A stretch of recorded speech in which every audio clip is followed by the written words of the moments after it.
আজকে ভাতার শিবপুর বাস স্ট্যান্ডে একটি পথ কুকুর কয়েকদিন আগে অ্যাক্সিডেন্ট হয়। লঞ্জরিতে পড়ে থাকে কুকুরটি করোন অবস্থা থেকে শিবপুরের সুরজ ও আয়ুব যোগাযোগ করে আলীনগরের বাপির সাথে। বাপি ঘটনাটা শোনার পর উনি আমাকে ফোন করে, ওনার ফোন পেয়ে আমি তড়িঘড়ি শিবপুরে বাস স্ট্যান্ডে পৌঁছাই। কুকুরটিকে তুলে নিয়ে এসে একটি জায়গায় রেখে সেবাশুশ্রূষা করা হয়। কুকুরটি করোন খুবই অবস্থা খারাপ, আমার কোনো এনজিও টাচ নাই।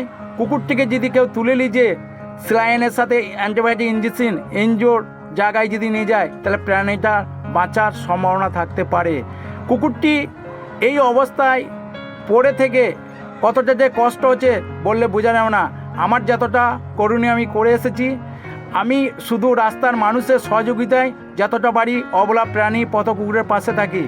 আপনারাও এইরকম ধরনের অবলা প্রাণীর পাশে প্রত্যেকটা মানুষ যদি একটু করে এগিয়ে আসে তাহলে প্রাণীগুলো বেঁচে যাবে। আমার নাম আমির শেখ, পশুপ্রেমিক। ভালো কাজে থাকুন, ভালো কাজে এগিয়ে আসুন।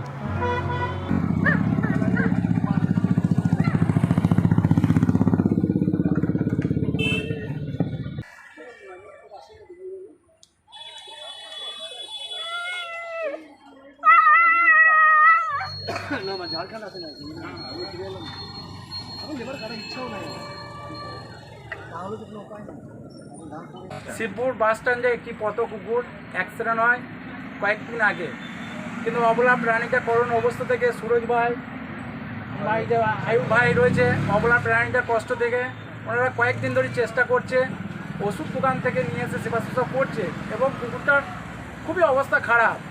আমার সাথে গত কালকে রাত্রি থেকে যোগাযোগ করে বাপি ঘটনাটা বলে যে অবলা প্রাণীটার খুবই কষ্টের মধ্যে হয়েছে, রাস্তার ধারে পড়ে রয়েছে।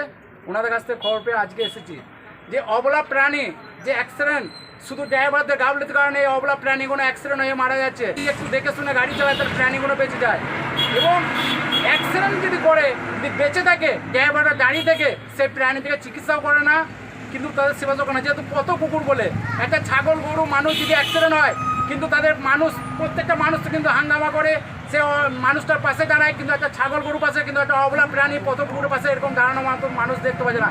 একমাত্র যারা দু একটা পশুপ্রেমিক সেই ব্যক্তিরা এসে দাঁড়ায়। আজকে যে শিবপুর বাসিন্দার সুরজ ভাই যে দাঁড়িয়েছে অবলা প্রাণীটা সমস্ত ওষুধ দিয়ে আমাদের সহযোগিতা করেছে। অবলা প্রাণীটা আপাতত একটা জায়গায় সুরক্ষিত জায়গায় রাখা হয়েছে। আমার নাম আমির শেখ, পশুপ্রেমিক। কুকুরটা অতিরিক্ত চিৎকার চেঁচামেচি করছিল, তারপর থেকে আমরা পশুর এনজিওতে ফোন করলাম, কিন্তু সবাই পরামর্শ দিচ্ছে পেন ক্লিয়ার দিন, একদিন ওদিন, কিন্তু কেউ আসেনি। ঠিক আছে, তো আমরা এই 3-4 দিন ধরে সেবা শুশ্রূষা যতটা পারছি করছি, কিন্তু আমরা তো অতটা পারি না, জানি না ব্যাপারটা, ভয় লাগে আমাদেরকে। তো তার পরবর্তীকালে মুরাদপুরের আমির শেখ পশুপ্রেমিক, ওনাকে ফোন করা মাত্রই উনি ত্রাণ চলে আসেন এবং যথারীতি ট্রিটমেন্ট করার উনি চেষ্টা চালিয়ে যাচ্ছেন। তবে যা দেখলাম মনে হচ্ছে যেন কুকুরটা অলরেডি সুস্থ হতে পারে। না, উনি ফ্রিতে সেবা দিয়ে পুরো ফ্রিতে সেবা দিয়ে গেছেন, উনি কোনো পয়সা দাবি করেন। আমার নাম হচ্ছে শেখ সুরাজ, আমার বাড়ি শিবপুরি। আমি ভাইয়ের সঙ্গে যোগাযোগ করে ব্যবস্থা করেছি, আর আমরা গ্রামের লোকরা উদ্যোগ নিয়ে সবাই মিলে কুকুরটাকে শুশ্রূষা করার চেষ্টা করছি এবং চিকিৎসা করার ব্যবস্থাও করছি। আমার নাম শেখ মোহাম্মদ আমিন, আমি শিবপুর গ্রামের বাসিন্দা।